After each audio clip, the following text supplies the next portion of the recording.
Bonsoir et bienvenue à notre émission mensuelle. Ce soir, notre invité est un écrivain d'origine marocaine, polyglotte et militant antisioniste, Monsieur Jacob Cohen. Comment allez-vous? Ben, je vais bien, merci. Je salue tous vos auditeurs. Je salue les camarades tunisiens dont je connais quelques-uns. Voilà. J'espère que vous allez bien. D'accord, merci de votre présentation. Monsieur Cohen, vous êtes né à Meknès au Maroc. Vous avez Oui, parcouru un chemin plutôt fascinant. Vous avez été éduqué dans les écoles juives locales jusqu'à Sciences Po. Vous avez été enseignant à la faculté de droit de Casablanca oui, et voyagé à travers le monde. Actuellement installé à Paris, vous êtes consacré à l'écriture. On vous oui, connaît obstiné, on vous connaît intelligent, on vous connaît brave. Alors, Monsieur Cohen, si vous oui. deviez définir euh, la personne que vous étiez il y a 20 ans et lui envoyer un message à partir de votre expérience actuelle, qu'est-ce que vous lui diriez? Il y a 20 ans. Oui, à votre vous de 20 ans. Ah, oui, moi, quand j'avais 20 ans. Voilà, selon le capital expérience actuelle que vous avez, Ah, quel d'accord. conseil vous donnerez à vous-même? Ouh là là, que de chemin parcouru et que le destin a été vraiment sympa. Parce que franchement, à 20 ans, je donnais pas cher de ma peau, de mon avenir. Et j'étais, je ne sais pas si vous saviez, de 16 à 20 ans, enfin, dans un mouvement sioniste au Maroc. D'accord. Et j'étais complètement là-dedans. Enfin, on m'avait bien lavé le cerveau. Et je ne sais pas comment j'en ai réchappé. Et donc, j'étais vraiment en très mauvaise posture. Voilà. Et donc, je remercie. Il y a le destin, il y a des tas d'éléments qui ont fait que voilà, j'ai eu le parcours que j'ai eu. Voilà. Et quel a été le déclic de votre sortie finalement du sionisme? Le principal déclic selon vous?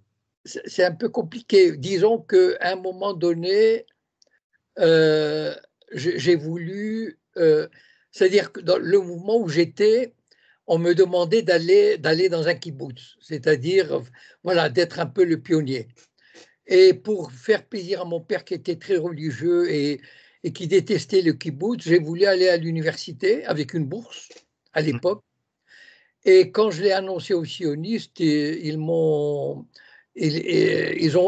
opposé leur veto à ce que j'aille à l'université. Et là, j'ai commencé à comprendre les mécanismes des sionistes, le mépris des juifs d'origine arabe, enfin pas mal de choses. Voilà. À 20 ans a commencé pour moi le processus d'éclaircissement du sionisme. Voilà. Quelque part de purification. Alors, pour aller directement dans le vif du sujet, selon Oui, donc, votre ouvrage sur les Sayanim, oui. pouvez-vous nous expliquer comment les normes vestimentaires au sein de la Grande Loge deviennent un symbole de discrimination et de hiérarchie sociale et comment cela affecte-t-il l'expérience donc de Youssef El Cohen, le protagoniste de votre récit principal? Alors, il faut que je donne quelques explications parce que pour les non-connaisseurs de Allez-y, allez-y. maçonnerie, vous savez, la franc-maçonnerie n'est pas. Les gens ont une idée peut-être un peu simpliste de la franc-maçonnerie, c'est-à-dire ils pensent qu'il n'y a que des francs-maçons. Enfin, en fait, il y a des francs-maçons, mais partagés en diverses obédiences. C'est un peu comme des partis politiques. Voilà. D'accord. Donc, il y a en France, en tout cas, par exemple, il y a le Grand Orient de France qui ressemblerait au Parti socialiste. Il y a la Grande Loge de France qui ressemblerait au Parti libéral, les Républicains, par exemple. Et puis, il y a la Grande Loge nationale française qui ressemblait au Front National, au Rassemblement national. Et puis, il y a d'autres qui seront, par exemple, comme les petites obédiences, comme la Grande Loge mixte universelle, Mhm. comme le droit humain, que j'ai mentionné d'ailleurs en passant dans l'ouvrage. Et donc, euh, elles sont bien sûr différentes par leur idéologie. Et par exemple, notamment dans le Grand Orient de France est très laïque, très laïcisé. Et donc, on peut discuter au sein du Grand Orient, on peut faire des conférences, des planches, comme on appelle ça, sur l'euthanasie, sur le Moyen-Orient, sur ce qu'on veut. La Grande Loge de France est beaucoup plus stricte. Elle n'admet que des discussions et des conférences sur la symbolique et la philosophie. Et ils ont aussi une discipline très stricte au niveau disons, du costume. Quand on va là-bas, c'est costume sombre avec cravate noire ou nœud papillon et chemise blanche. Et au Grand Orient de France, c'est un peu la débandade. Ça veut dire, il y a vraiment, c'est l'anarchie vestimentaire. Et Youssef El Kohen, qui est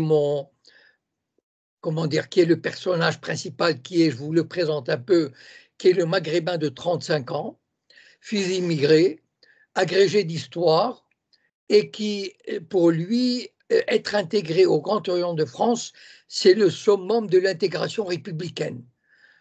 Et donc, ne connaissant pas cette géographie, à l'époque, il n'y avait pas Internet, et donc, quand on pense franc-maçonnerie, on pense au Grand Orient de France.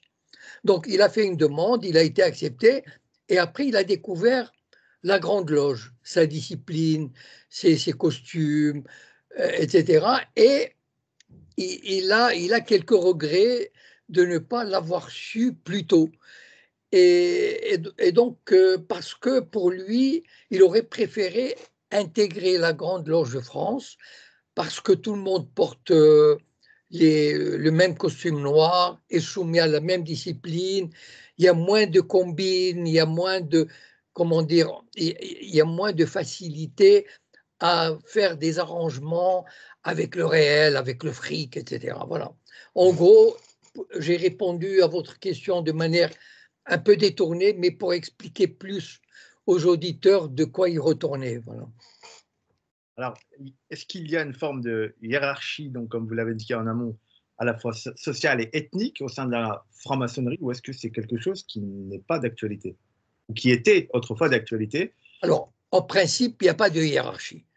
C'est-à-dire, quand on arrive en franc-maçonnerie, on est égal, tout le monde est égal, donc en fait, et le slogan d'ailleurs, c'est liberté, égalité, fraternité. On bénéficie des mêmes droits, des mêmes privilèges. Tout le monde peut se présenter dans les conditions habituelles à n'importe quelle fonction d'officier. C'est comme ça qu'on appelle les responsables d'une loge. Ouais. Mais on ne peut pas, comment dire, la nature humaine est ce qu'elle est. C'est-à-dire, forcément, quelqu'un qui a du pouvoir à l'extérieur va se refléter au sein de l'atelier. Et c'est d'ailleurs ce que la Grande Loge essaye d'empêcher, c'est-à-dire en ne discutant, en abordant que des questions de philosophie et de symbolique, elle empêche, disons, en tout cas dans la mesure du possible, de laisser le monde profane, ce qu'on appelle le monde extérieur, le monde profane, et sa hiérarchie sociale, culturelle, financière, avoir un effet ou une influence sur le travail des frères. Donc, alors que la Grande Loge, comme on peut mettre un costume ou un jean, ben, il y a des gens qui peuvent venir en super costume, enfin, donc montrer quand même leur position sociale. Voilà. Voilà, donc il y a quand même, la hiérarchie finit par faire son chemin au sein du Grand Orient de France. En fait, ma question va être un peu plus provocante. Selon vous, la franc-maçonnerie est une création juive ou simplement séculaire britannique? Non, pas du tout, ce n'est pas une création juive. C'est une création qui, d'ailleurs, au moment où elle a été créée, elle était interdite aux juifs.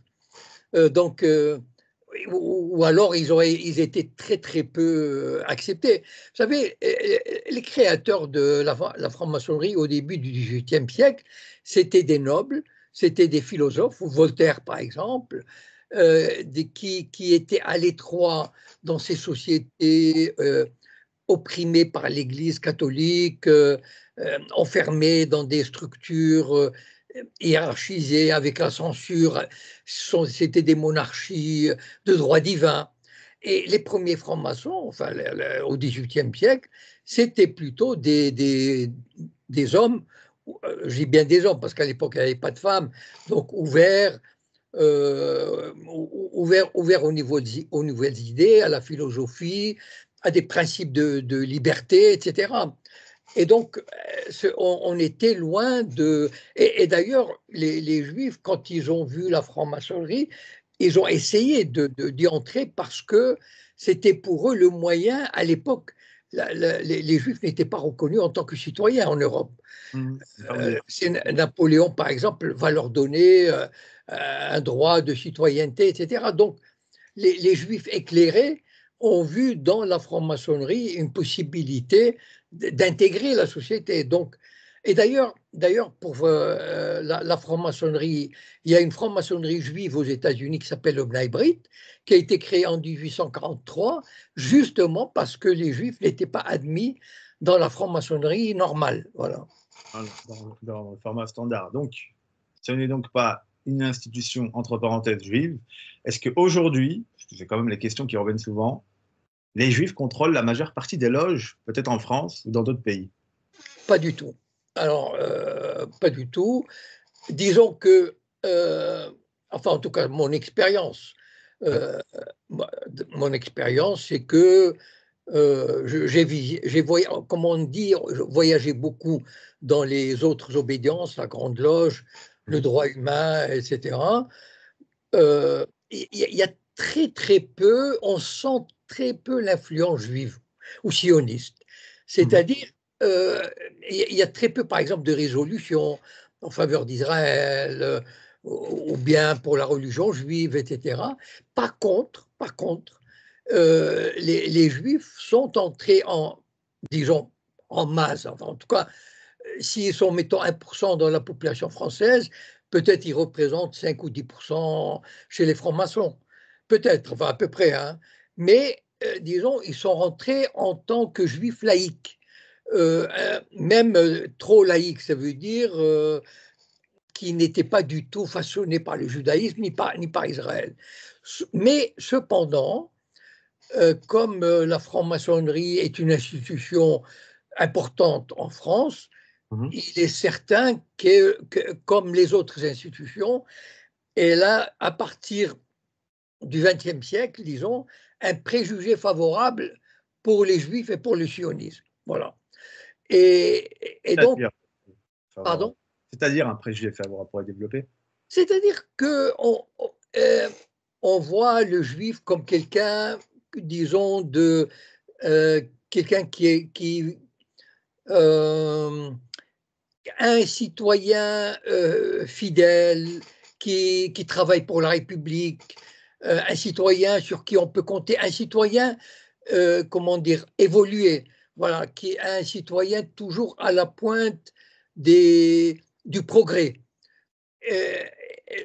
disons plus socialement engagé, culturellement, intellectuellement. Donc, il y a un préjugé favorable, surtout pour les francs-maçons, aux yeux des francs-maçons qui se pensent à la pointe de la société. L'apport juif est vu avec beaucoup de sympathie dans ce sens-là. Il est vrai que d'ailleurs, les Juifs, on les voyait rarement, parce qu'ils n'étaient pas acceptés non plus, on les voyait rarement dans les partis de droite, les partis conservateurs, les partis fascisants. Donc on les voyait plutôt dans les partis socialistes, dans les syndicats, dans les milieux intellectuels de gauche, etc. Et c'est pour ça que, par exemple, Sartre, un exemple, avait beaucoup de sympathie pour les Juifs, ce qui l'avait amené, par exemple, mais je vais juste une parenthèse que je vais refermer très vite, à avoir une sympathie pour Israël, même lorsqu'il a déclenché la guerre de 67. Voilà. Est-ce que, par exemple, dans le cadre de ce qu'on appelle la National Association for Advancement of Colored People, la NAACP, est-ce que cette association qui a été soutenue quand même, on sait, par certains juifs, est-ce qu'elle procède d'un lien franc-maçon par le prisme de ce progressisme judaïque, ou est-ce que finalement, c'est simplement le cours des choses aux États-Unis que de s'être engagé dans ce format de la lutte antiraciste? C'est-à-dire que les Juifs, quand ils sont arrivés en masse aux États-Unis, donc début du XXe siècle, ben, d'abord, ils sont venus, beaucoup d'entre eux, en tout cas, qui étaient venus de la Russie tsariste, étaient influencés par les idées libérales, anti-tsaristes, donc modernistes, etc. Mais ils sont arrivés très pauvres. Les 2 millions de Juifs qui sont venus, au départ, la plupart faisaient du commerce avec des charrettes, ils étaient des artisans très pauvres. Enfin, vraiment, c'était le lumpenprolétariat. Et donc, mais comme ils avaient une culture aussi, parce que le juif, même quand il ne va pas vraiment à l'école, ne fait pas d'études, il a la synagogue où il étudie beaucoup. Et donc, un juif n'est jamais, enfin, en tout cas à l'époque, n'est jamais un analphabète. Voilà. Par exemple, je faisais beaucoup cette erreur sur mon père, que je considérais comme un alphabète parce qu'il n'était incapable de lire un journal ou de comprendre des informations, etc. Mais après, j'ai compris mon erreur parce que, bon, quand j'avais 15 ans, 18 ans, j'ai mal les choses. Mais après, je me suis rendu compte que c'était quelqu'un qui faisait partie d'un groupe d'études de livres de la Kabbale dans l'original. Enfin, je veux dire, c'est quand même pas n'importe qui peut arriver à faire ça. Donc, en fait, c'était pas ces juifs-là, c'était très courant, n'étaient pas du tout, enfin, étaient loin d'être analphabètes. Ça veut dire ils allaient à la synagogue le samedi, se plonger dans l'étude de textes vraiment difficiles, etc. Alors qu'à côté, ils étaient incapables de lire un journal. Voilà. Donc, et ces juifs étaient pétris d'idées libérales, progressistes. Et donc, ils ont formé très vite l'ossature, ils sont engagés bien sûr dès qu'ils ont pu dans le Parti démocrate, etc. Et ils ont formé l'ossature de futur le libéralisme. Et d'ailleurs, dans les années 50-60, c'était des gens qui ont défendu beaucoup la communauté noire. Et ils n'étaient pas du tout sionistes, loin de là. Ils étaient, enfin, ça veut dire l'idée de quitter l'Amérique dans le sens de quitter l'Amérique pour aller en Terre Sainte et développer le sionisme leur était complètement étrangère. Très très peu l'ont fait. Alors, qu'est-ce qui explique, selon vous, cette prédisposition à la communauté juive à s'incorporer dans ce qu'on pourrait appeler le libéralisme? D'aucuns pourraient dire que c'est antinational, anticonfessionnel, en tout cas contre l'orthodoxie. D'où ça part? Mais parce que, en fait, le juif, qu'est-ce qu'il a cherché pendant des siècles en Europe? Enfin, je veux dire, par exemple, la France a émis une quinzaine d'ordonnances royales interdisant le territoire aux Juifs sur 5 ou 6 siècles. Bon. En Angleterre, les Juifs étaient interdits pendant 2 ou 3 siècles, en Suède, etc. Donc, ils ont eu maille à partir avec les régimes qu'ils considéraient comme catholiques, royalistes. Et donc, dès qu'ils ont pu, ils ont appuyé les partis qui étaient contre, enfin, je veux dire, qui se rébellaient contre le despotisme royal ou le despotisme catholique ou le despotisme conservateur. Voilà. Et donc, par la force des choses, si vous voulez, parce que ils voyaient dans les progressistes la possibilité d'intégrer la société. Mmh. Parce qu'ils voyaient dans la monarchie, pour eux, les milieux catholiques intégristes ou conservateurs, ils voyaient en eux, à juste titre, ceux qui s'opposaient à leur intégration.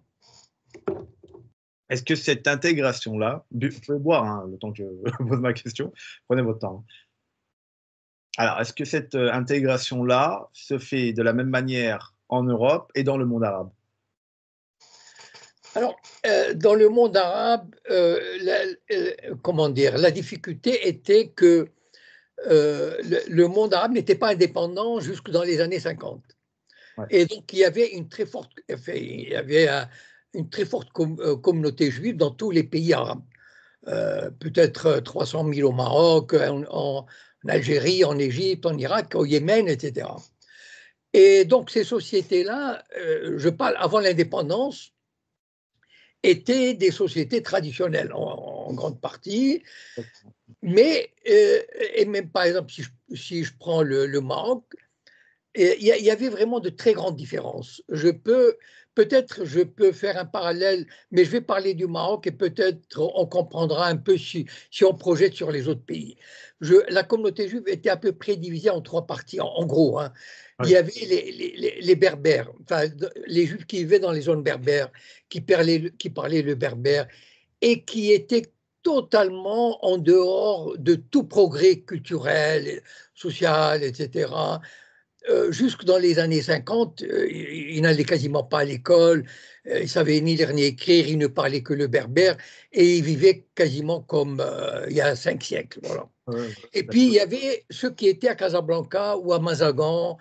Il y avait vraiment une classe de juifs dès le 19e siècle qui étaient instruits, qui faisaient du commerce, dont certains, par exemple, il y avait certains qui avaient obtenu la nationalité britannique parce qu'ils avaient des relations avec avec le Royaume-Uni. Il y avait des gens qui avaient obtenu la nationalité française ou espagnole, donc qui étaient déjà, dès le 19e siècle et aussi au 20e siècle, à Casablanca, il y avait des businessmen juifs que j'ai décrit dans un livre qui s'appelle Les Noces du commissaire, et qui auraient pu, enfin, qui avaient vraiment une position sociale et économique très importante.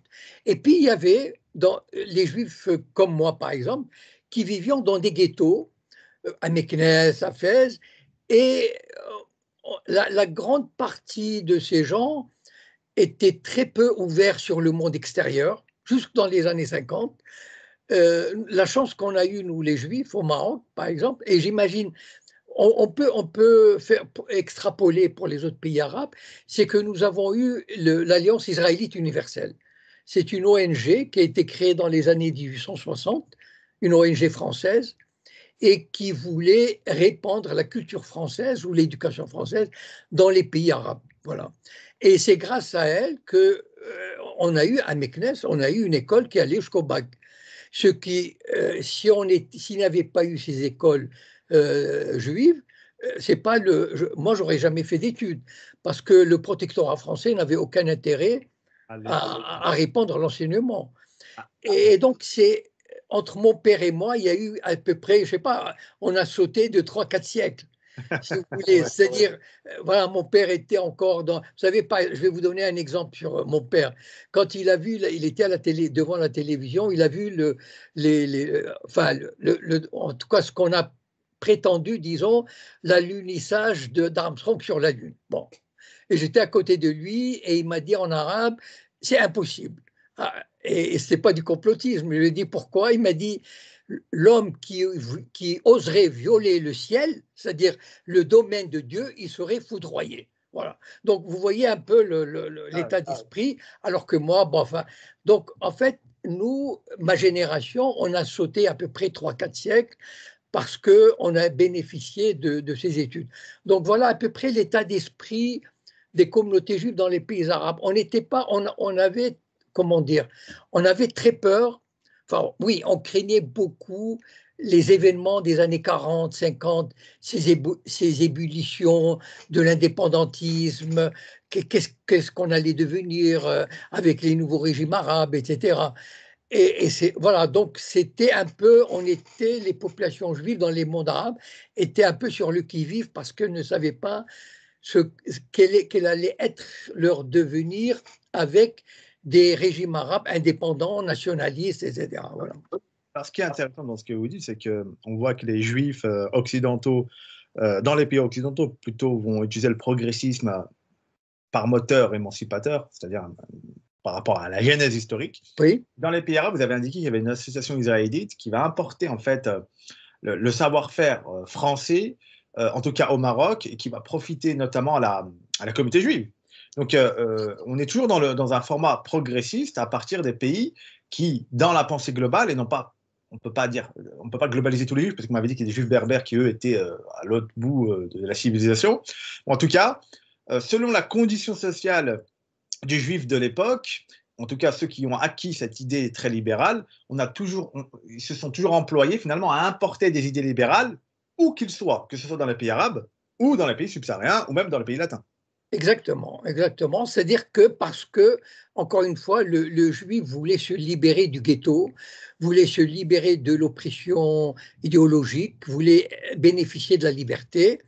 Et donc, tout régime qui pouvait lui donner cette liberté, ou en tout cas une partie de cette liberté, lui ouvrir les portes des écoles, de la fonction publique, etc., était le bienvenu et les Juifs faisaient tout pour y travailler. Ça veut dire on voyait, enfin maintenant c'est différent, mais avant, on voyait très peu des Juifs qui auraient adhéré à des partis, comment dire, nationalistes, intégristes, conservateurs, etc. Parce que il y avait toujours un élément, par exemple, au Maroc, il y avait le parti de l'Istiklal qui était très important dans les années 50 et 60, qui était nationaliste et qui a réussi, qui a beaucoup fait pour l'indépendance, mais c'était un parti qui n'aimait pas trop les Juifs. Voilà. Non, mais c'est la vérité. Donc, il a tout fait pour que les Juifs s'en aillent, quittent le Maroc. Euh, donc en fait, voilà un exemple de parti nationaliste et on dirait qu'il y a une espèce de corrélation entre le nationalisme, la religion, et avec comment dire, avec une certaine méfiance, voilà, voilà, vis-à-vis des Juifs, voilà. Alors en Tunisie, ce qui est particulier, c'est que nous on a ce qu'on appelle le collège Sadiki. Je ne sais pas si ça vous dit quelque chose. Ça a été fondé par le général Khayreddin Pacha. Oui. Et c'était à la suite d'une visite en France, où lui, il va être voilà, complètement un peu subjugué par le progrès français, le système éducatif français. Donc là, on va importer un peu la littérature française et certaines découvertes en sciences et en mathématiques. Mais ça n'obéit pas forcément en fait à la même logique, je dirais entre parenthèses, judaïque, je mets les guillemets, où c'était un peuple qui cherchait à s'émanciper, alors que là, c'était plutôt la nation qui, avec cette jonction du système éducatif français, voulait l'émancipation par rapport à l'illettrisme. Est-ce qu'il y a un parallèle quelque part commun ou est-ce que c'est totalement antagoniste? C'est-à-dire, en fait, enfin, ce que je vois, enfin, ce que vous me dites, c'est que, si vous voulez, le monsieur dont je n'ai pas retenu le nom. Khaïdine Pacha, ça Ah oui, d'accord, oui.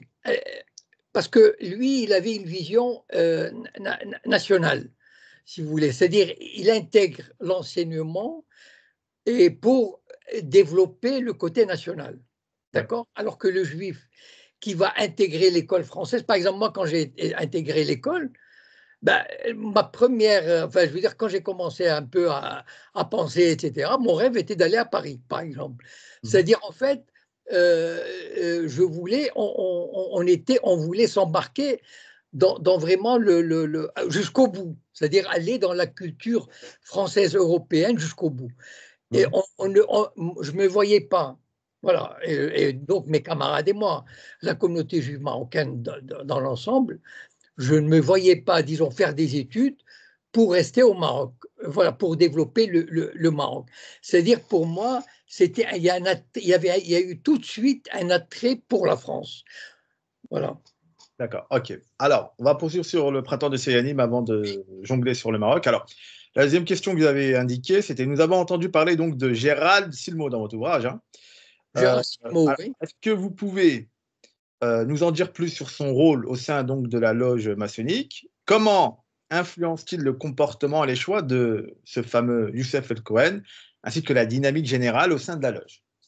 Bien, en fait, il y a bien sûr l'idéologie. Vous savez, la franc-maçonnerie, elle est pétrie d'idéologie, égalité, l'amélioration de l'homme, etc. Mais en fait, bon, vous avez lu Le Printemps des Sayanim. Je l'ai relu d'ailleurs parce que ça m'a titillé les questions que vous m'avez posées. Je l'ai relu et j'ai trouvé, enfin, je suis désolé de le dire, je m'excuse, mais pas mal d'indications que j'avais oublié, des indications très intéressantes sur le fonctionnement d'une loge, les réflexions de Youssef El Cohen, etc. Mais en fait, l'égalité, c'est bidon. Enfin, je veux dire, en fait, la nature humaine reprend ses droits, c'est-à-dire l'égoïsme, le clanisme, euh, la méfiance. Et donc, quand je suis rentré dans cette loge, je me suis rendu compte assez rapidement qu'elle fonctionnait sur la base d'un clan. Il y avait un clan qui, c'était, mettons, 5 ou 6 frères qui prenaient leurs vacances ensemble. C'est à peu près le même statut social. Voilà. C'est-à-dire des entrepreneurs de petites ou moyennes entreprises et qui n'étaient pas très intellectualisés, euh, qui avaient les pieds sur terre sur le plan matériel et qui se faisaient passer le relais. Bon, toi, tu vas devenir vénérable, toi, tu vas faire ceci, toi, tu vas... En fait, ils organisaient quasiment la répartition des rôles. Voilà. Ouais. Et donc, et puis, il y a le favoritisme. Par exemple, moi, j'étais pas du tout j'étais pas dans leur petit papier, voilà. Il ne m'est pas tellement parce que je ne correspondais pas à l'image qu'il aurait voulu avoir du franc-maçon. Bon, à l'époque, je voulais devenir écrivain. Je n'étais pas très riche, mais je m'en foutais. Enfin, je veux dire, voilà. Oh, ouais. Et il n'appréciait pas ce côté désinvolte, Rebelle. intello, etc. Donc, ils me l'ont fait payer jusqu'à me faire partir. Bon. Et donc, ce personnage de Gérard Silmo, en fait, il n'occupait pas de fonction officielle au sein de la loge. C'est-à-dire, il avait occupé avant que j'arrive. Et lui, il était un peu comme une espèce de Manitou. Je ne sais pas si le mot vous dit quelque chose. C'est-à-dire un peu, comment dire, un peu un roi sans trône. Voilà. Ouais. C'est-à-dire, comme il était dans les degrés supérieurs, on me disait, à un moment donné, il y a quelqu'un qui me dit, tu sais, il est 18e ou 30e, genre, voilà. Et donc, il intervenait peu, mais quand il intervenait, c'est comme s'il était le vénérable qui parlait. Voilà. Et donc, c'est lui qui donnait le là quand il y avait quelque chose, etc. On se tournait vers lui. Et par exemple, moi, quand j'ai préparé ma planche pour passer au grade de maître, je lui ai soumise. Et voilà, donc c'est une espèce je sais pas comment, oui, de Manitou, voilà. Et donc, et en fait, et c'est lui qui décidait si, par exemple, on avait un frère qui avait les moyens, parce que lui, qui venait en tennis, en couleur et jean, etc. Et lui, il disait jamais rien. Mais moi, quand je venais sans cravate, il me disait, Jacob, tu dois porter une cravate.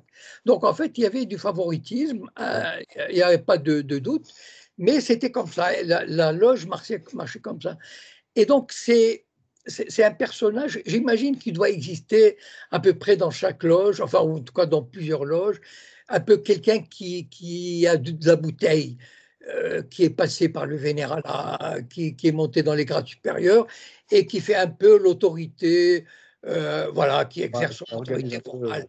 Et ce personnage, ça est fascinant parce que il montre à quel point finalement une loge maçonnique, même après 20 et 30 années de pratique maçonnique, on revient toujours au rapport de force humain.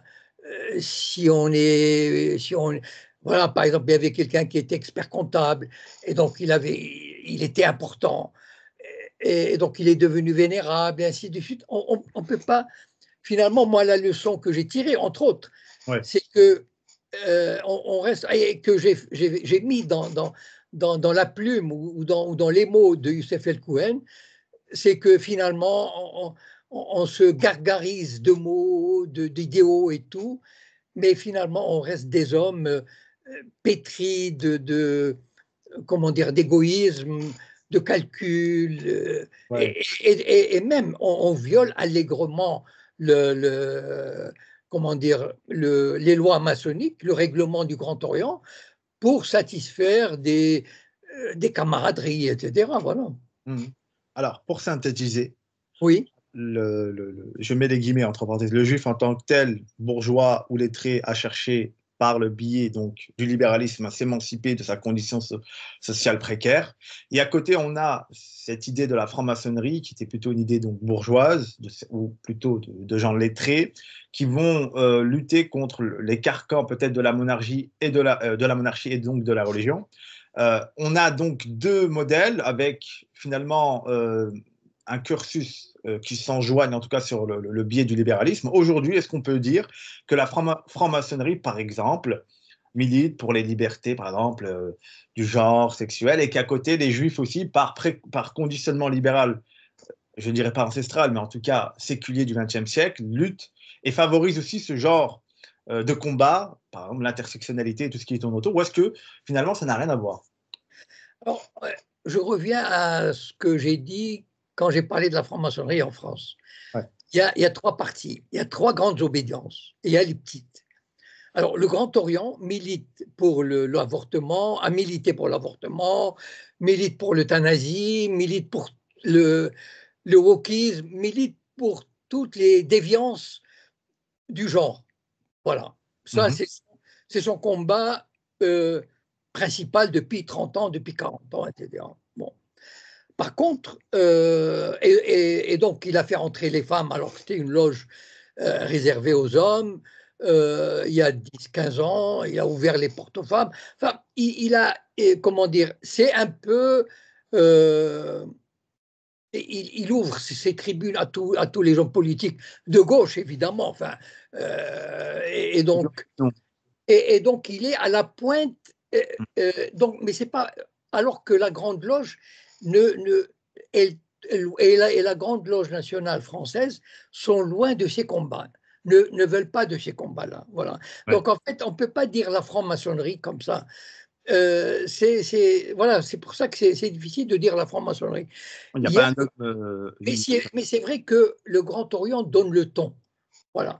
Parce que c'est parce qu'il permet une perméabilité importante entre l'establishment politique, médiatique, économique français et, comment dire, et la direction du Grand Orient. Alors que les autres loges sont très discrètes, ne veulent pas se mêler et même interdisent ce genre comment dire, de confraternité ou d'interaction, etc. Voilà. Vous avez des noms de politiques français ou arabes qui sont liés à la Grande Loge? Non. J'ai un nom que j'ai cité dans le roman et qui s'appelle Lévi.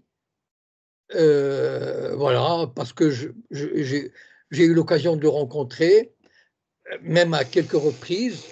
Mais lui, il était, voilà, par exemple, alors, il était, comment dire, je lui ai donné même un petit rôle dans le Printemps des Sayanim, parce que, comme il est juif, comme il est communautariste, mais ça ne représente pas du tout l'esprit de la Grande Loge, d'accord, dont il est issu. Mais comme il est à l'esprit communautariste, il a accepté de collaborer avec Uri Soulitzer, enfin le chef des Sayanim, pour mener le combat en faveur, parce qu'il ne faut pas oublier une chose, c'est que depuis une vingtaine d'années, voilà, depuis une vingtaine d'années, les juifs francs-maçons, ou en tout cas un certain nombre d'entre eux, ont été approchés par le Mossad et ils ont favorisé, ils ont accepté de collaborer avec le Mossad, d'être des Sayanim et de faire en sorte que l'obédience se montre sympathique vis-à-vis d'Israël. Et d'ailleurs, par exemple, le combat que menait Youssef El-Kouen, je veux dire, il avait osé perturber les travaux, entre guillemets, perturber les travaux de la loge judéo-sioniste au sein du Grand Orient, il a été puni. Il a été puni par les hautes instances du Grand Orient. Donc, depuis une vingtaine d'années, le Mossad a tenté, d'ailleurs, on m'a approché à l'époque, Ouais. Ils ont vu Jacob Cohen, ils ont pensé que… Mais à l'époque, je n'étais pas connu, enfin mes idées n'étaient pas connues. Ouais. Donc ils m'ont approché, ils m'ont dit, on va créer une loge pour aider Israël, etc. etc. Donc depuis une vingtaine d'années, disons, il y a un certain nombre de maçons juifs qui, sensibles au soutien à Israël, ont accepté, contrairement à leurs engagements maçonniques, de collaborer avec le Mossad et de défendre Israël. Voilà. Qu'est-ce qu'il y a de maçonnique à défendre l'idée d'Israël et non pas, par exemple, d'aider de manière maçonnique les Palestiniens si on est vraiment dans le progressisme, l'anticolonialisme, toutes ces valeurs assez, je mets les guillemets, célestes. Alors, le problème, c'est que les juifs sionistes, ou les juifs en général d'abord, et les juifs sionistes ont une longueur d'avance sur les Maghrébins, voilà, ou les Palestiniens, ou les Arabes. Si vous voulez, les Arabes n'ont commencé à rentrer dans la franc-maçonnerie qu'à partir des années 80 et encore. Ouais. Donc, les places étaient déjà prises, l'influence était là, et puis, bon, il y avait eu tout le passé colonial, enfin, en tout cas, ce qui restait de la guerre d'Algérie. Enfin, donc, quand même, disons que…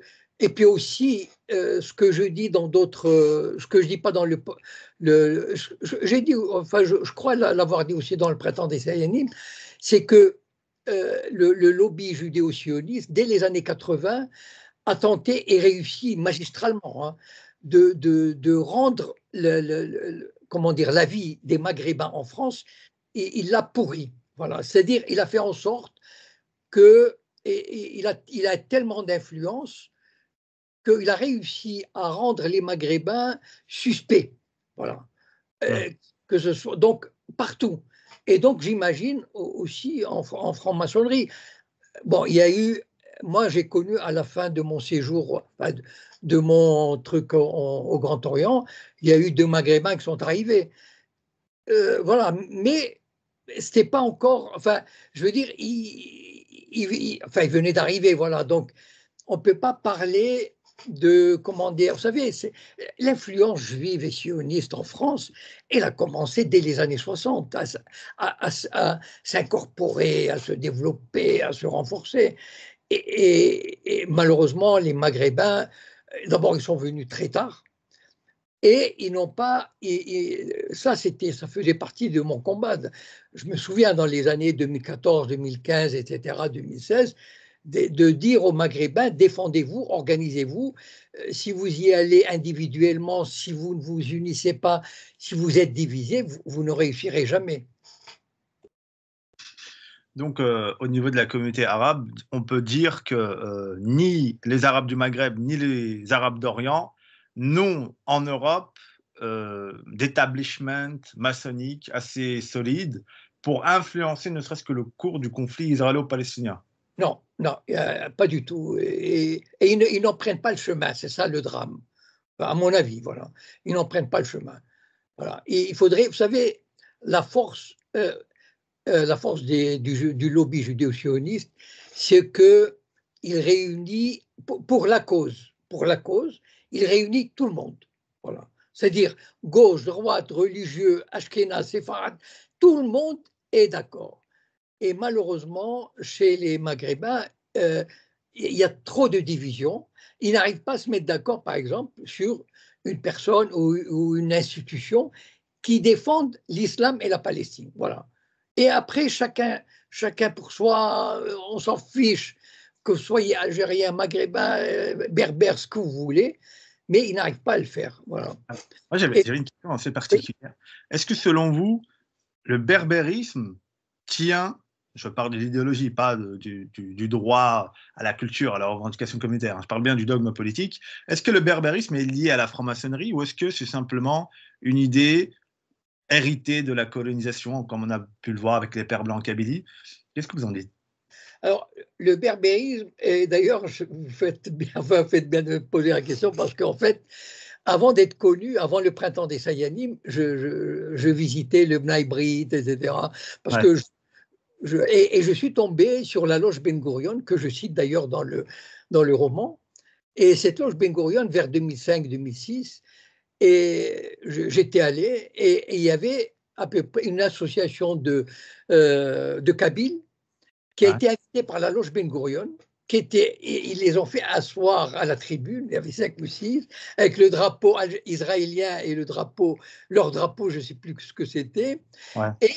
et ils les ont, comment dire, moi vous savez, je suis sorti de là, j'ai dit chapeau, quelle maestria, les sionistes. Hein. Ils les ont, comment dire, en 2 heures, ils les ont manipulés, ils les ont avalés.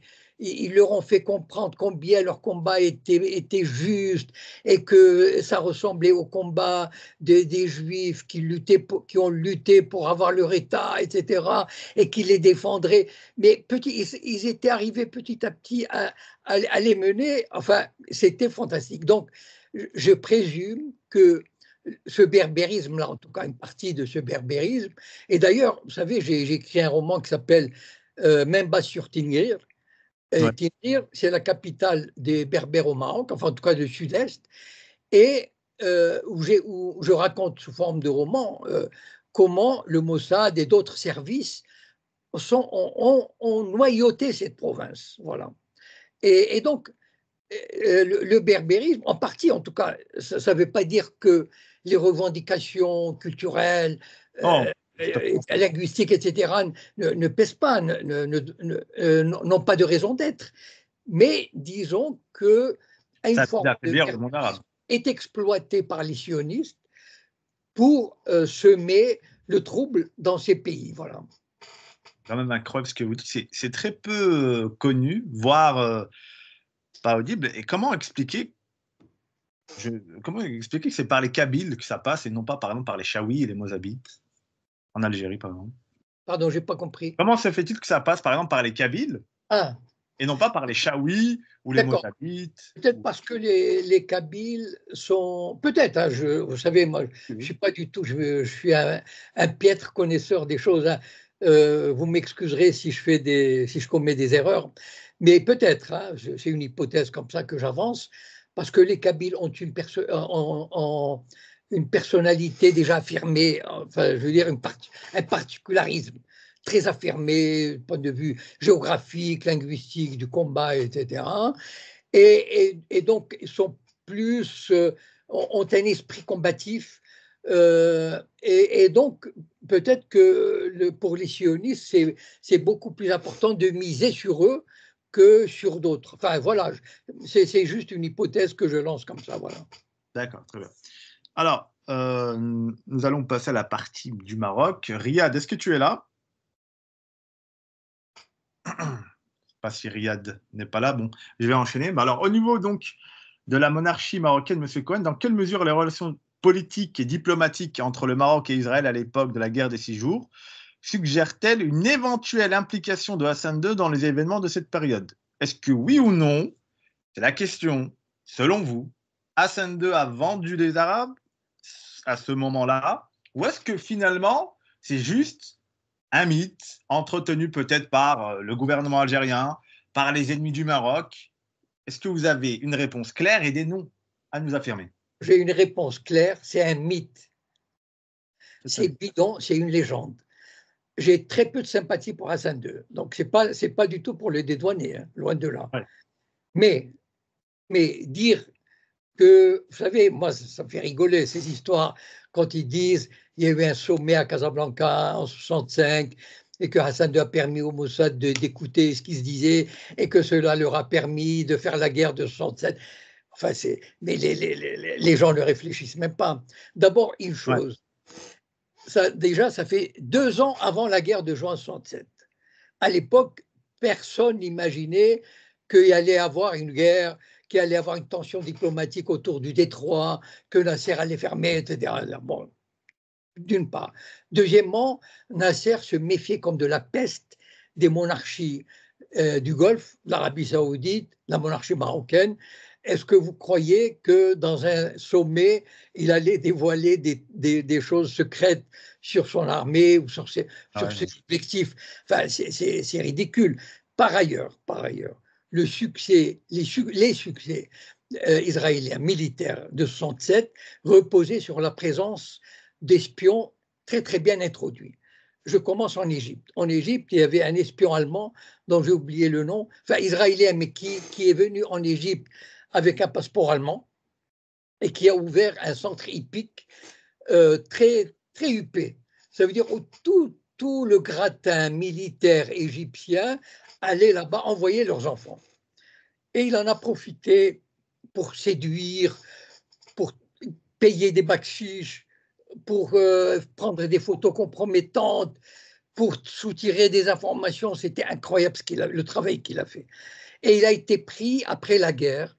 Ouais. Et il a prétendu être un Allemand, parce qu'il a présenté un Allemand. Et il a dit, moi je suis Allemand, ils ne l'ont pas tué.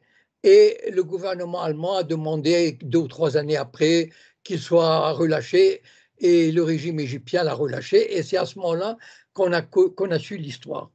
Donc il a facilité énormément comment dire, l'agression du 4 juin 67, elle a été minutée, elle a été incroyable sur le plan des renseignements, les avions, enfin bon. Et puis il y a eu aussi un espion du côté syrien qui s'appelait Eli Cohen et qui avait réussi à s'introduire dans les plus hautes sphères de l'establishment syrien, qui a visité le Golan à plusieurs reprises.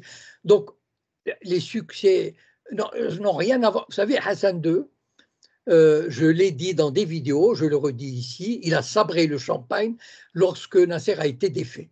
Voilà. Je le tiens d'un copain avec qui j'ai fait mes études, la licence et Sciences Po, qui était fils de gouverneur et qui, après ses études, est entré directement au cabinet royal et il m'a dit, Jacob, voilà, je te raconte. Voilà. Et à l'époque, il m'a raconté parce que je n'étais pas du tout politiquement orienté, etc. À l'époque, je m'en foutais pas mal. Donc, et il me l'a raconté, et c'est pas étonnant.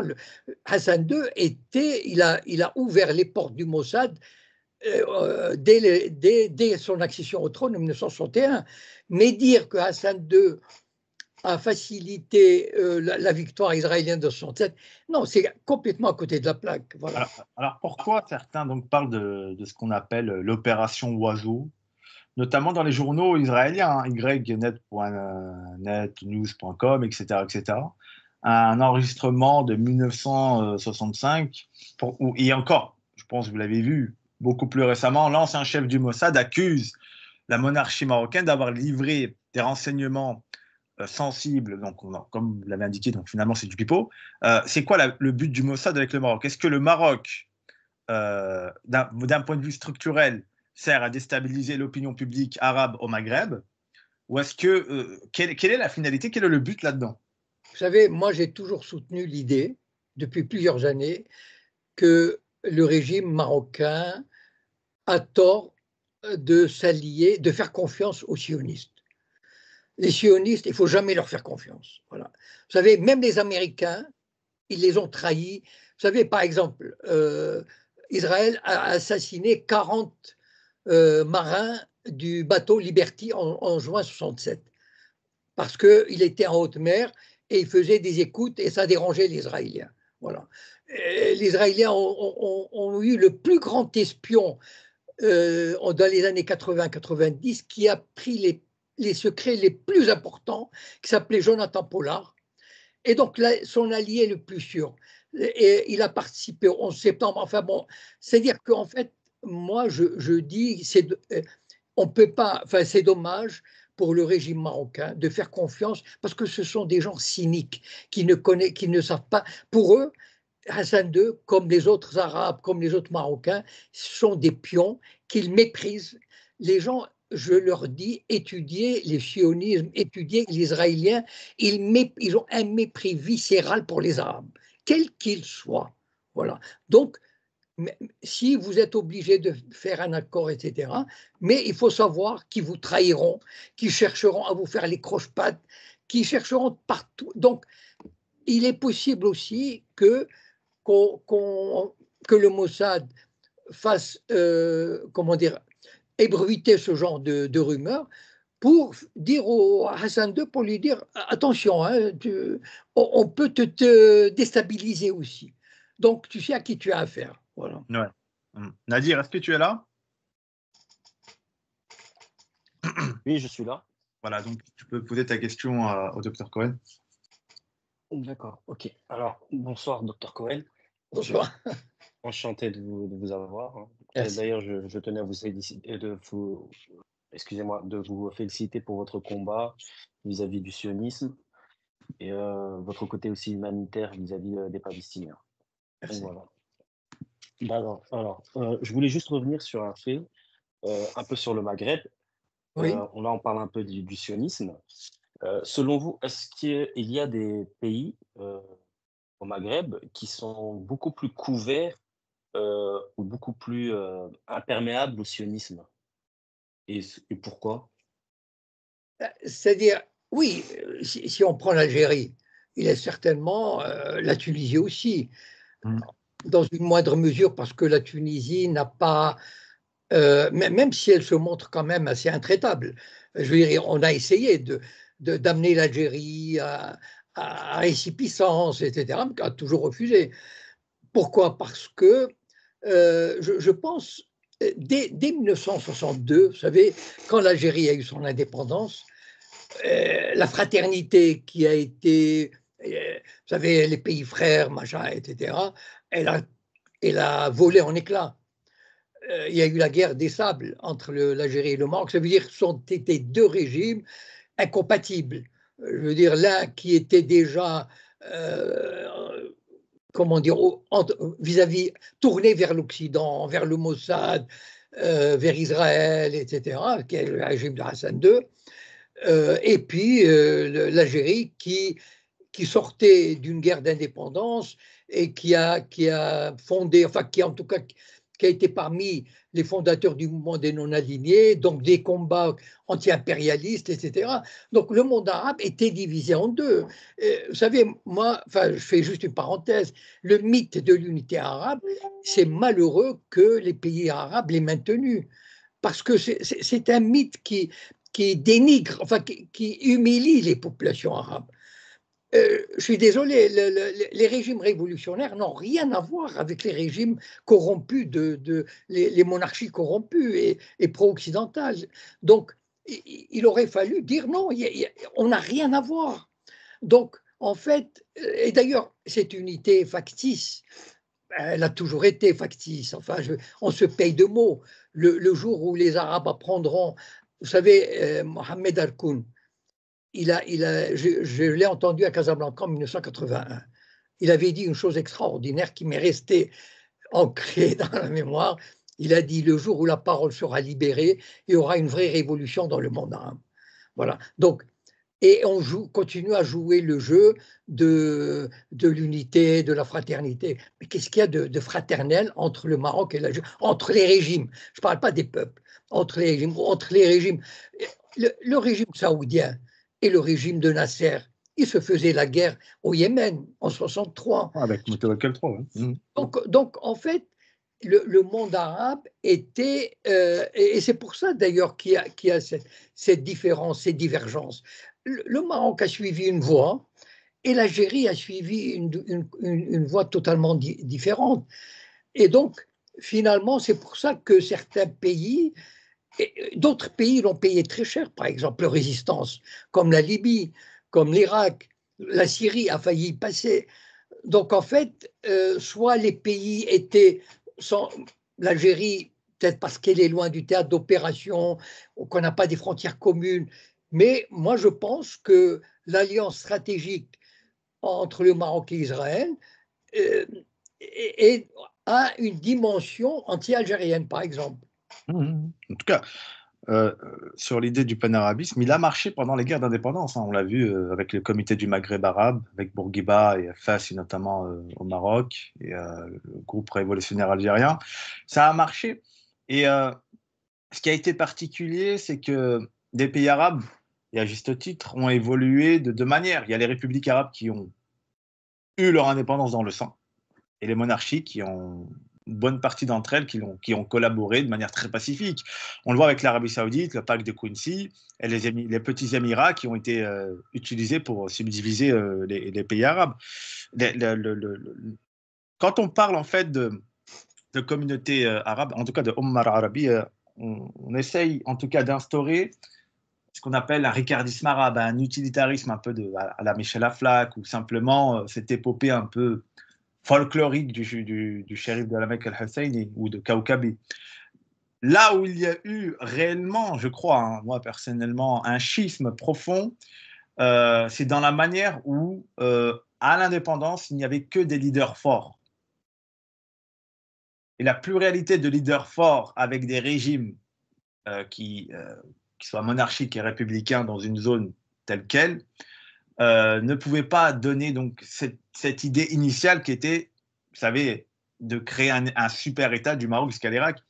Et ça a été abandonné même par les bassistes fin des années 70 en disant mais maintenant un Libanais se sent Libanais, un Marocain se sent très Marocain, il a le droit d'ailleurs, un Algérien se sent trop Algérien, un Saoudien se sent trop Algérien, c'est complètement voilà, c'est complètement dépassé. Le principal problème que l'on a eu, c'est que les indépendances dans le monde arabe n'ont pas été acquises de la même manière et les régimes qui ont succédé au nationalisme arabe ont été beaucoup trop disparates. Par exemple, Nasser, qu'est-ce qui a fait exploser la République arabe unie?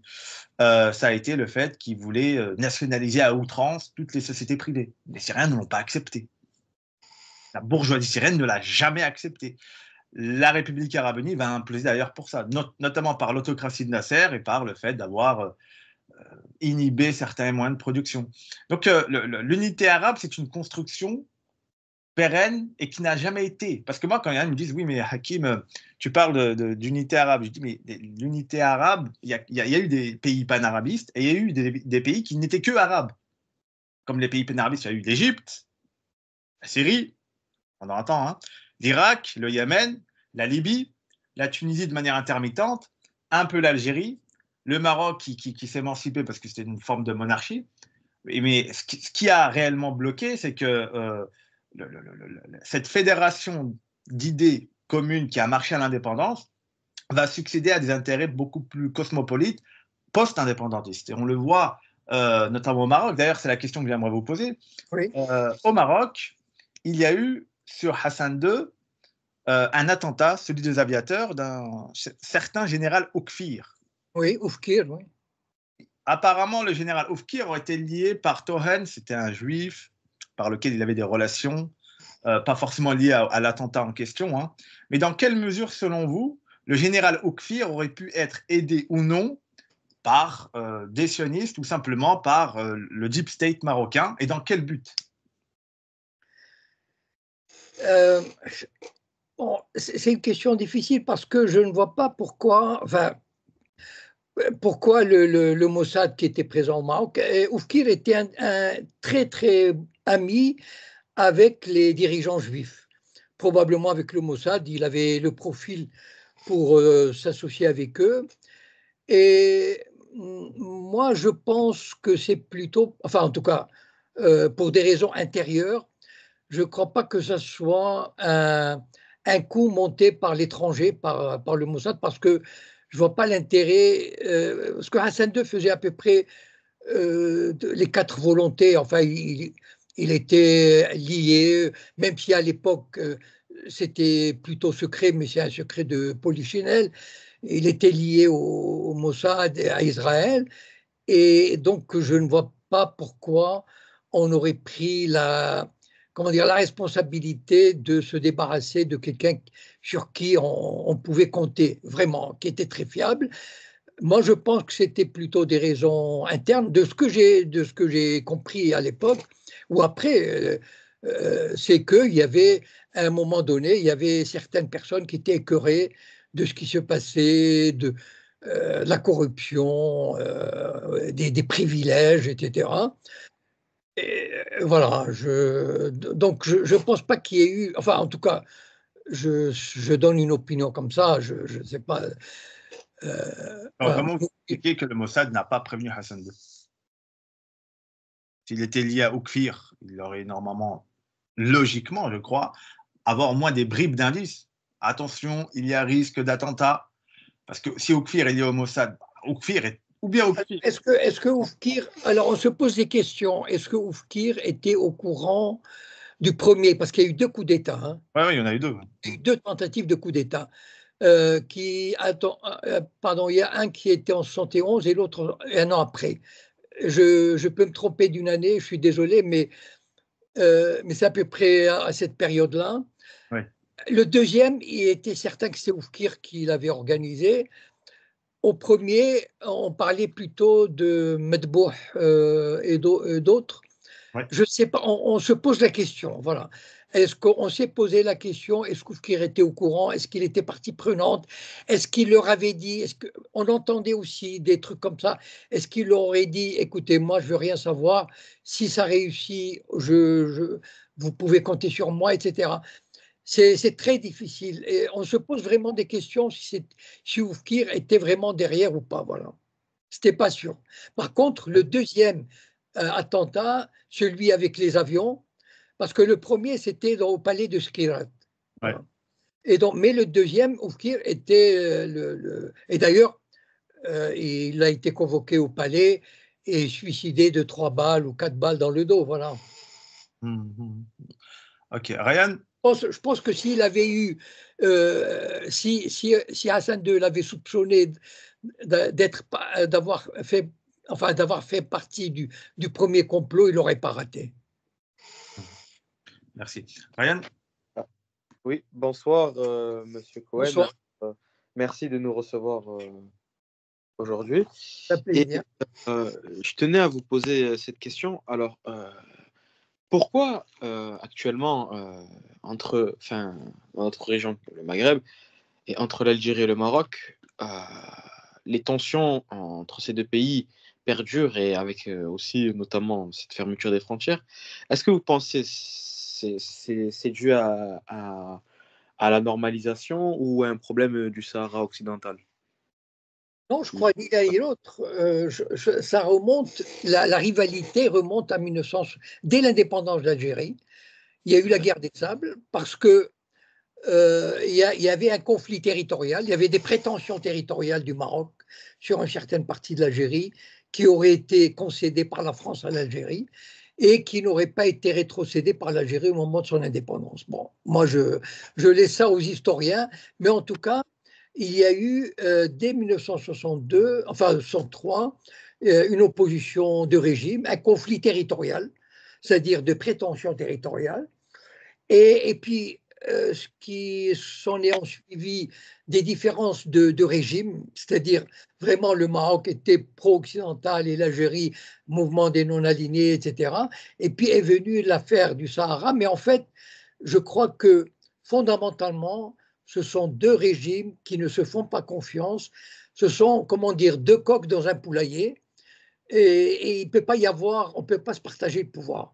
Je crois que c'est terrible à dire, mais ce sont deux pays qui ne se font pas confiance, en tout cas deux régimes qui ne se font pas confiance, et que chacun pense que l'autre essaye de l'éliminer ou d'amoindrir son pouvoir, et donc parce que chacun veut gagner sur l'autre.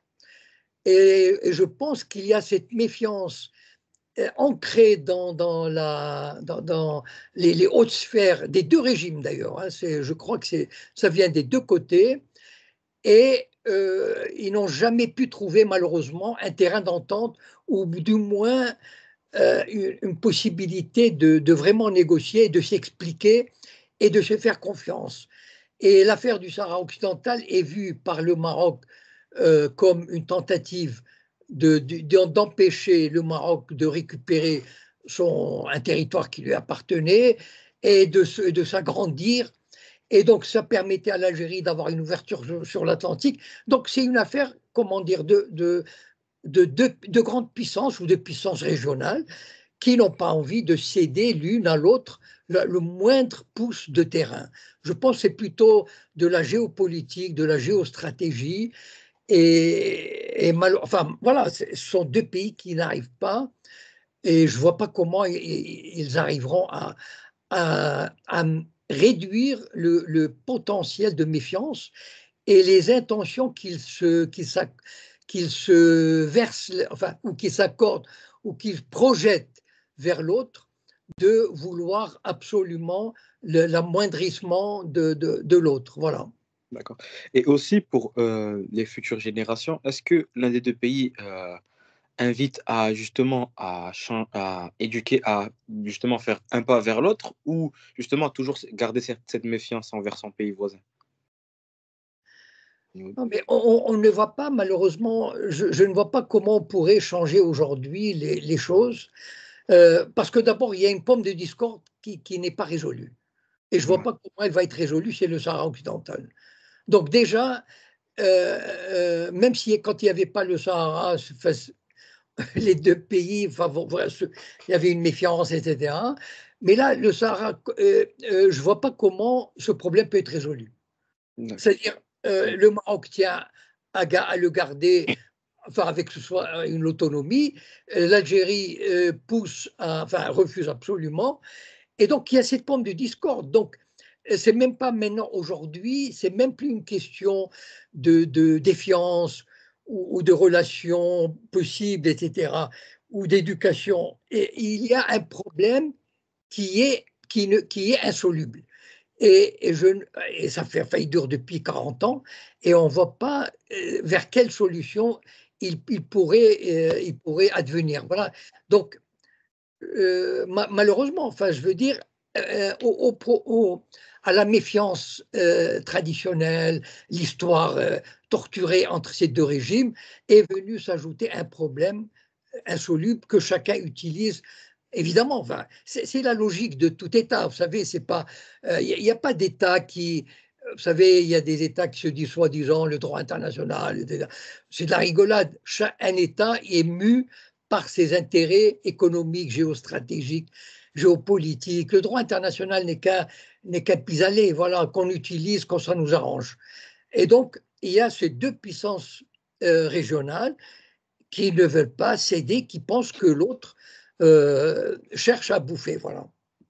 Pourtant, il Oui, y a eu la création de l'UMA, l'Union du Maghreb arabe, qui a oui, été signée à Marrakech, qui a été initiée, je crois, par Hassan II et je crois pour l'Algérie, Boumedienne ou Ben Bella, je ne sais plus trop.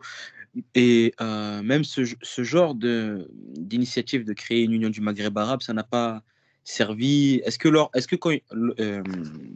de cette fondation, il y a eu toujours cette tension entre oui, mais l'Algérie. c'était avant le Sahara occidental, je D'accord. crois, hein. Donc, en fait, il y a eu, bien sûr, bon, après la guerre des Sables, et il y a eu, bon, je ne me souviens pas, mais les tensions n'étaient pas si vives quand même entre les deux pays. Il y a eu les peuples, enfin, il y a eu des échanges, les frontières étaient ouvertes.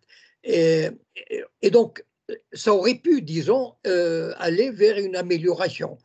Mais malheureusement, la question du Sahara occidental est venue bloquer toute possibilité, d'abord cette possibilité de l'Oumma et toute possibilité future d'union, parce qu'encore une fois, ce problème me semble insoluble.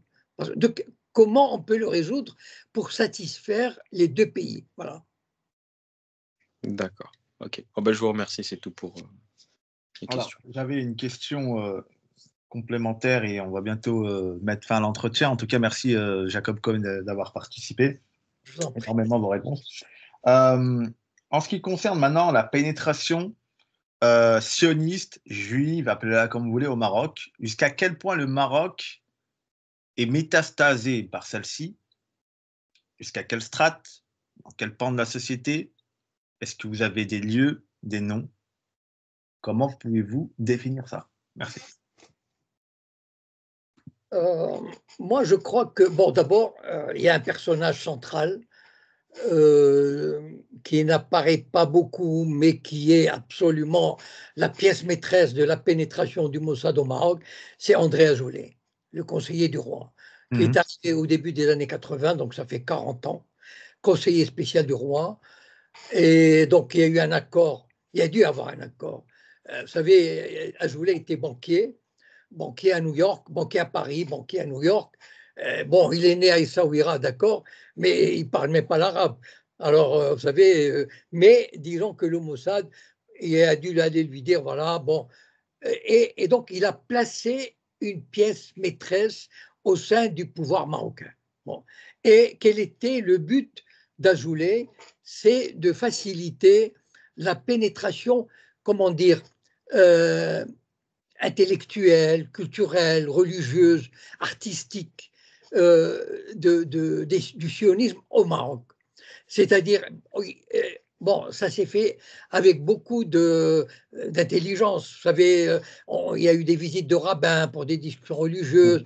On a formé un orchestre andalou, israélo-marocain. Il y a eu des personnalités de gauche. Parce que pour moi, il n'y a pas de personnalité, il n'y a pas de sionistes de gauche. Tous les sionistes sont impérialistes, colonialistes et fascistes. Voilà. Il n'y a pas de. Mais par contre, on envoyait soi-disant, comment elle s'appelle cette bonne femme là? Oh, j'ai oublié son nom. C'est quelqu'un du Mossad. Et soi-disant, elle avait offert un collier d'ailleurs à une reine, ou je ne sais pas quoi. Bon, le nom m'échappe, je suis désolé, mais là, elle a fait partie des gouvernements. On l'a fait passer pour des, comment dire, pour des Israéliens progressistes. Donc, qui viennent dire aux Marocains, nous voulons la paix, nous voulons la solution à 2 États.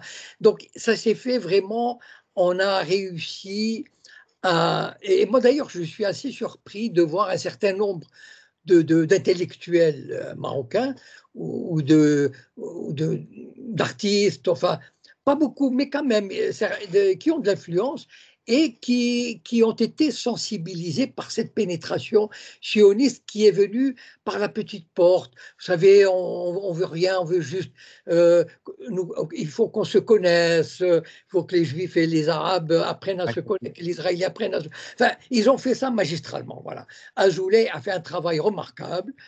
Et là, il continue d'ailleurs à faire ce travail remarquable. Et il a facilité aujourd'hui. Alors, pourquoi. Moi, je suis incapable de dire pourquoi Mohamed VI a signé ces accords. Pourquoi il est allé aussi loin.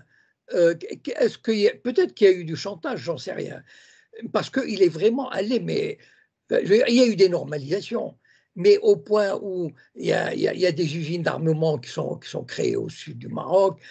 Il y a vraiment, il y a des territoires entiers, notamment à Tinrir, etc., qui sont pris par les Israéliens pour les cultiver, des plantations d'avocats, de dattes, et on change l'enseignement de l'histoire au Maroc, l'enseignement d'instruction religieuse, pour faire plaisir aux Juifs, pour dire que les Juifs, enfin, on transforme l'histoire du Maroc sur la place des Juifs.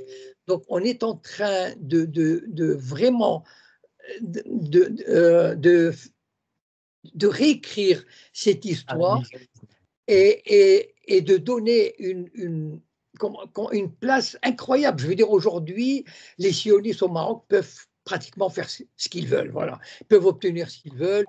Et c'est un peu dangereux, comme je l'ai dit tout à l'heure.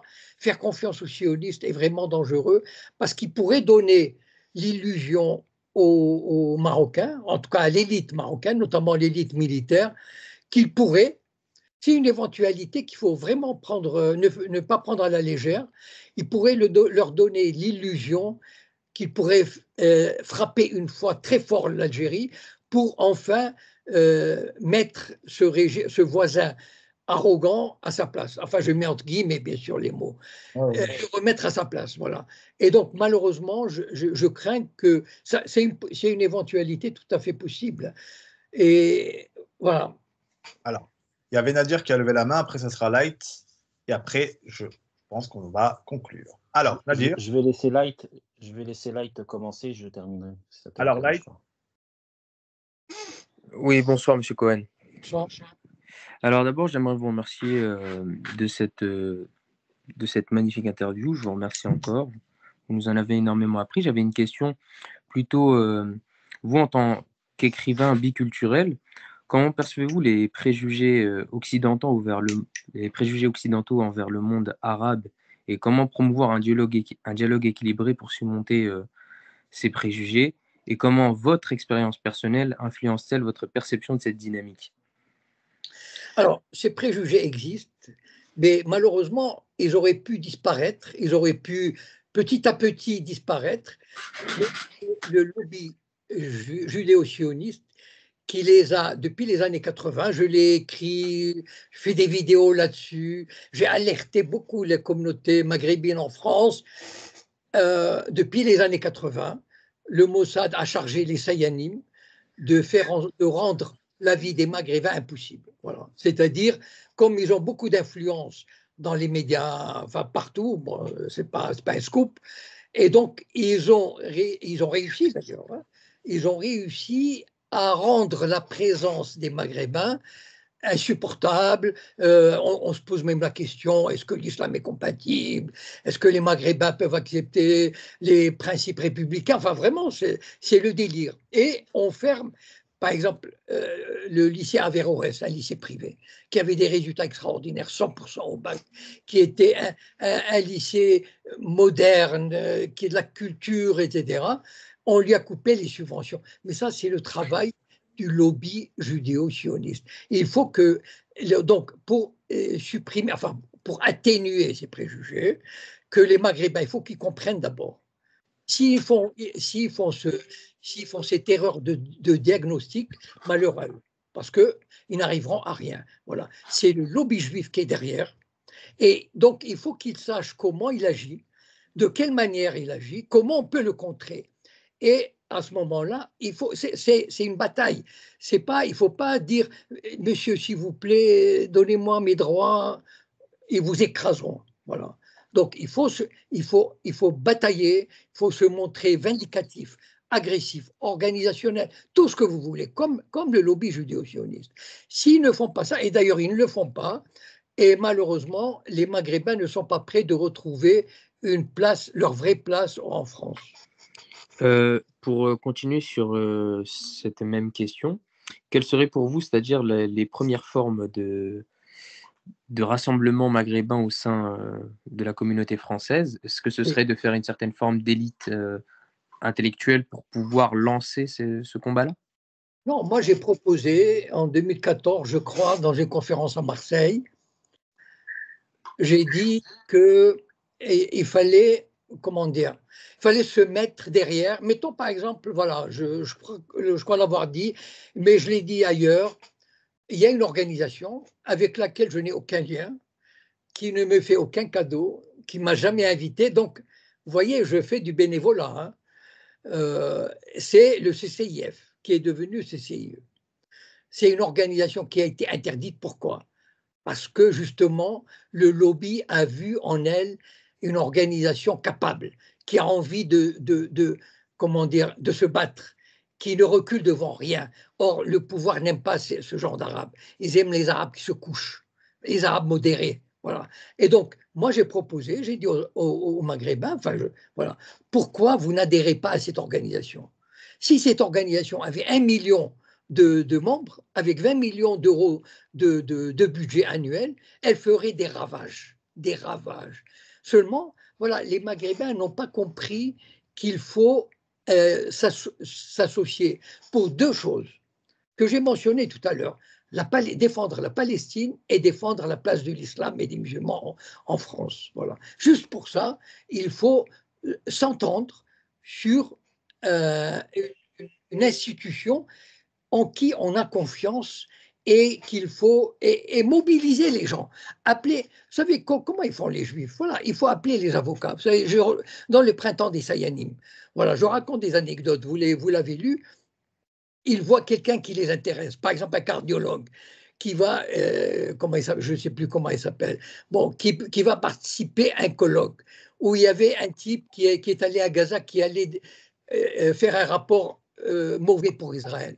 Eh bien, on va voir le cardiologue, on le travaille jusqu'à ce qu'il accepte de collaborer. Eh bien, les Maghrébins devraient appeler les avocats maghrébins et leur dire, voilà, il faut nous aider, etc. Il faut faire un travail, comment dire, pas de harcèlement, mais il faut faire un travail d'engagement. Il faut se mobiliser, voilà. Et de mobilisation, de sensibilisation, etc. Et voilà, c'est un travail de longue haleine. Voilà, c'est-à-dire, c'est pas, vous savez, les Juifs, ils ont mis des décennies à avoir leur lobby aussi puissant. Eh bien, il faut que les Maghrébins s'y mettent. Voilà. Et donc, ces préjugés-là ne tombent pas du ciel. Voilà. Et donc, il faut faire un diagnostic et il faut mener le combat, le vrai combat, voilà. En tout cas, nous, par rapport à ce diagnostic-là, on a essayé de voir une chose, c'est que les Juifs, en tant que tels en Europe, se définissent en tant qu'ethnie, en tant que peuple, alors que les musulmans ne sont pas un peuple. C'est là le principal problème que l'on a et que nous, en tout cas, les nationalistes arabes, on a avec le CCIF et le OIF, c'est qu'ils procèdent des frères musulmans, mais pas que. Bon, peut-on aller au-delà? Pourquoi pas? Je ne suis pas contre.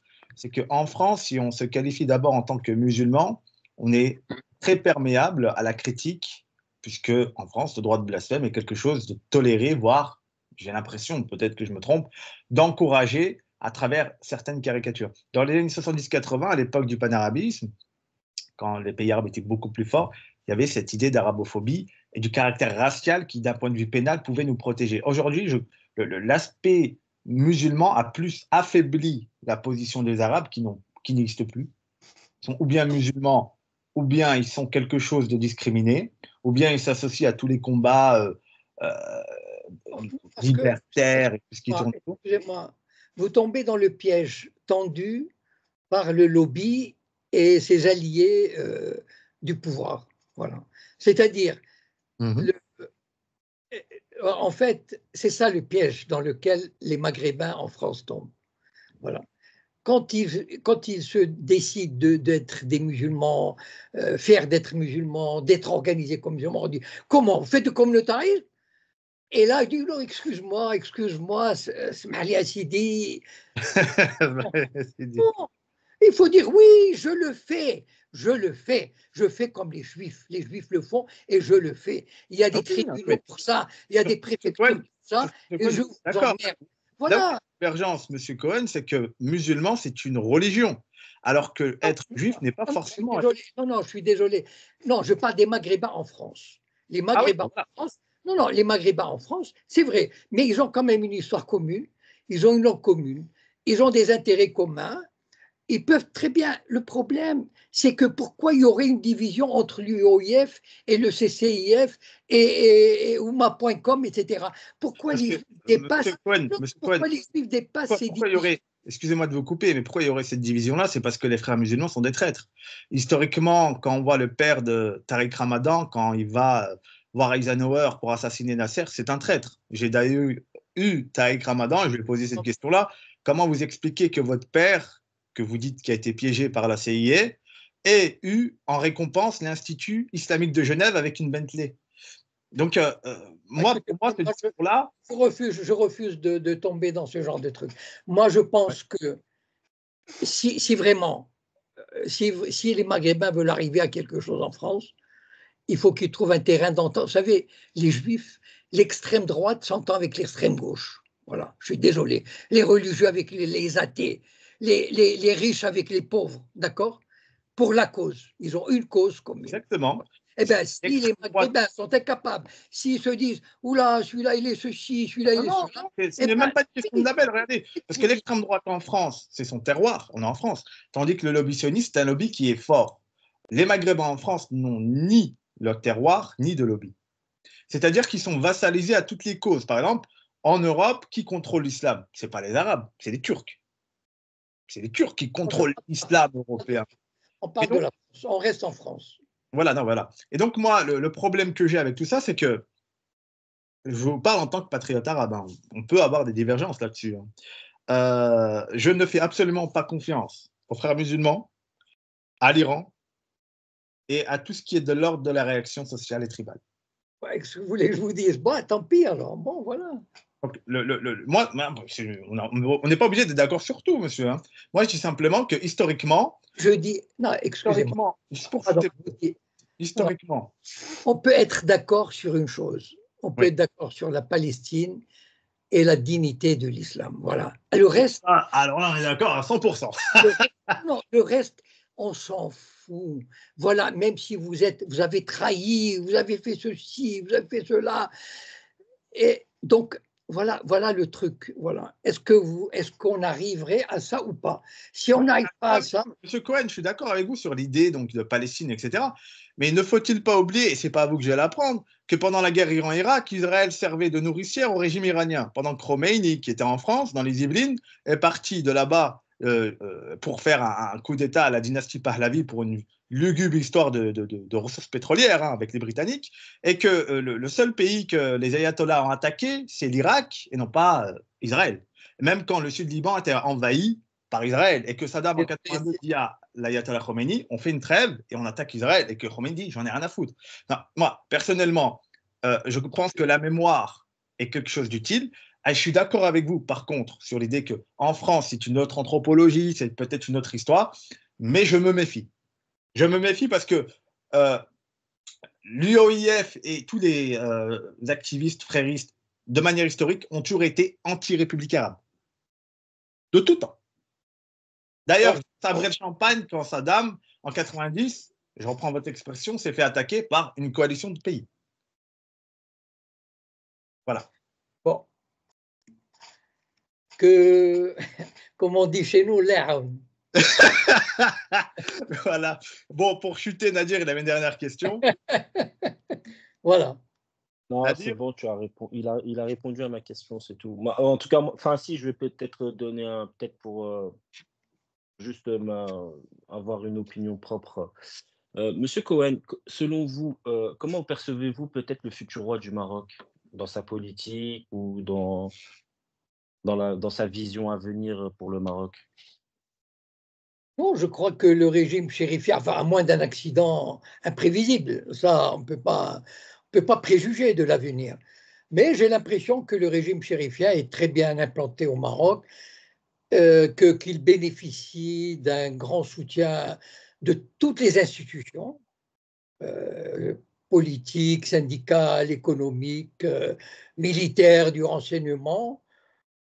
Donc, je ne vois pas ce qui pourrait comment dire, ébranler. Oui. Parce que quand on voit la politique de Mohamed VI et de fut son père, c'est quand même deux politiques différentes. Donc, est-ce que vous pensez que ce futur roi qui va peut-être remplacer son père aura plus une politique plus visionnaire comme celle de son père ou assez stricte comme celle de son grand-père? Vraiment, c'est très difficile de répondre à cette question. Je sais pas. Ce que je peux dire, c'est que enfin, c'est le régime. Après, je sais pas, le roi au Maroc, il a du pouvoir, certes, mais il est quand même un peu le point de convergence de tous les intérêts des tribus, des principales forces politiques, etc., donc religieuses. Je ne sais pas s'il a vraiment une très grande marge de manœuvre que ça. Je ne sais pas. Voilà. C'est très difficile de projeter comme ça dans l'avenir. Je regrette. Je ne sais pas. Ouais, il n'y a pas de souci. Et ma dernière question fut comment avez-vous perçu cette, comment dire, cette résolution qui est passée à l'ONU pour le cessez-le-feu? Quand vous avez vu que les Américains se sont abstenus, ça vous a... J'ai dit que ça ne servait à rien, voilà. Malheureusement, je veux dire, je regrette que des gens aient pu croire qu'on a réussi quelque chose. Pas du tout. Hein. Voilà, il ne faut pas trop compter sur l'ONU, il ne faut pas trop compter sur le droit international, et il faut compter sur sa propre force. Voilà, parce que l'ONU et tout le reste, c'est de la rigolade. Voilà. Exactement, je suis tout à fait d'accord avec vous, M. Cohen. Merci d'avoir répondu à nos questions. Merci. Je vous en prie. Et votre ouvrage, c'est Le Printemps des Sayanim. Est-ce que vous avez d'autres ouvrages en référence à conseiller à nos auditeurs? Eh bien, j'en ai pas mal, mais bon, mais enfin, on fera ça une autre fois. Bon. Mais je ne sais pas, par exemple, si vous intéressez, il y a Les Noces du commissaire, oui. qui comment, par exemple, c'est un roman, mais comment la caste des Fassis a chassé les hommes d'affaires juifs, il y en avait 4 ou 5 qui étaient vraiment des quasi-Rockefeller. Voilà. Très intéressant. Il y a, par exemple, j'ai écrit, comment il s'appelle, Dieu ne repasse pas à Bethléem. C'est un roman qui raconte comment Dieu et le Christ est venu une fois à Bethléem il y a 2000 ans, mais il ne va pas revenir. C'est un message aux Palestiniens pour dire démerdez-vous, ne comptez pas que sur une apparition divine. Voilà, parce que je combats les accords d'Oslo et je mets en scène la faillite des accords d'Oslo. Voilà. Donc il y a d'autres romans, mais bon. Voilà. Excellent. Lisez Jacob Cohen. Ses ouvrages sont disponibles sur Amazon, si je ne me trompe pas. Oui, j'imagine, oui, il suffit d'aller sur Amazon. Amazon, Le Printemps des années. Merci Jacob Cohen d'avoir répondu à nos questions. Je vous en prie, c'était un plaisir. Plaisir partagé. Et comme on dit chez nous, Leïla Saïda. Monsieur Cohen. Leïla Saïda et d'accord. Brok Ramadan. Bonne fin de Ramadan aussi. Merci, monsieur Cohen. Courage. Au revoir.